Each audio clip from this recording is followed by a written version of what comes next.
Under a dense, gray sky, the scrapyard stretched out like a decaying beast, its rusted remains and shattered machinery sprawled across the barren earth.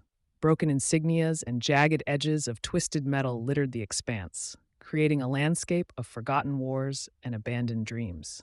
The silence was suffocating, broken only by the occasional creak of metal as the wind whispered through the wreckage. Ronan navigated this desolation with ease, born of familiarity, his boots crunching on gravel with each step. His face, weathered and tired, bore the scars of a life spent on the fringes. A pale, jagged scar traced down his cheek, a constant reminder of battles fought and lost. He was a scavenger, eking out a living among the wreckage of a war that had ravaged the world. Each piece of salvaged tech he found was a fleeting victory, a small reprieve from the relentless decay surrounding him. But it was a hollow pursuit, a distraction rather than a purpose. Today, though, something felt different. A glint of light, faint but sharp, reflected off a pile of debris ahead. Intrigued, Ronan moved closer, heart quickening with an uneasy mixture of curiosity and apprehension. Beneath a towering heap of discarded parts lay a machine unlike any he had ever seen. Its sleek form stood in stark contrast to the decay around it. The surface gleamed faintly, a material neither fully metallic nor organic, and its design exuded an eerie elegance. Ronan knelt beside the machine, his hand tracing the smooth surface. A faint energy pulsed beneath his touch, as if the machine were alive but dormant. Its eyes, dark, unlit sensors, seemed to follow him. He shuddered, unnerved by their stillness. Something stirred in him. It wasn't just curiosity. It was a compulsion, a pull he couldn't ignore. Years of scavenging had never prepared him for this, a machine that felt aware. He knew he should leave it, that it was likely dangerous, but he couldn't walk away. He hesitated, his hand hovering over the control panel embedded in its chest. As his fingers grazed the activation switch, the machine stirred faintly, a hum vibrating through its form. The sensation was strange, like a heartbeat, but cold and mechanical. Ronan's instincts screamed at him to stop, to leave it be. Yet something deeper, a whisper of destiny, urged him forward. With a steadying breath, he pressed the switch. The machine came to life with a jolt. Its eyes flared open, casting an unearthly glow over the scrapyard. The once sleek frame twisted and warped, limbs rearranging with grotesque fluidity into clawed appendages. Its transformation was monstrous, unnatural, a creature emerging from the shell of a machine. It screamed, a sound so alien and piercing that Ronan stumbled back. The mech lunged, its claws tearing into the ground as it advanced with horrifying speed.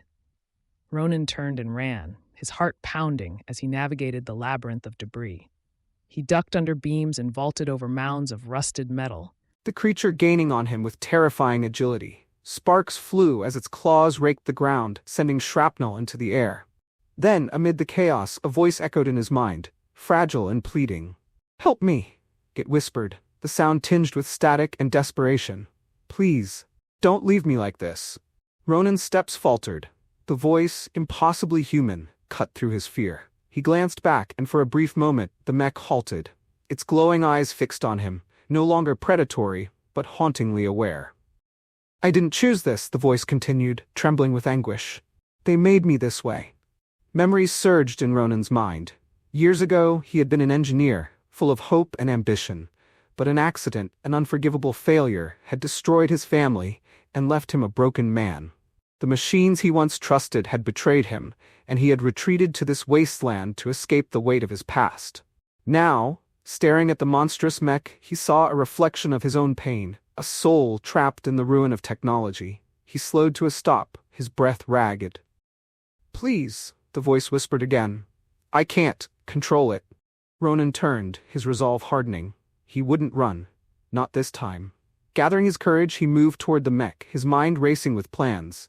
He scavenged his hidden caches around the scrapyard, an old plasma torch, improvised explosives, and sharpened scrap metal. He knew the terrain intimately, every precarious path and hidden nook. If he could outsmart the beast, perhaps he could free the voice trapped within.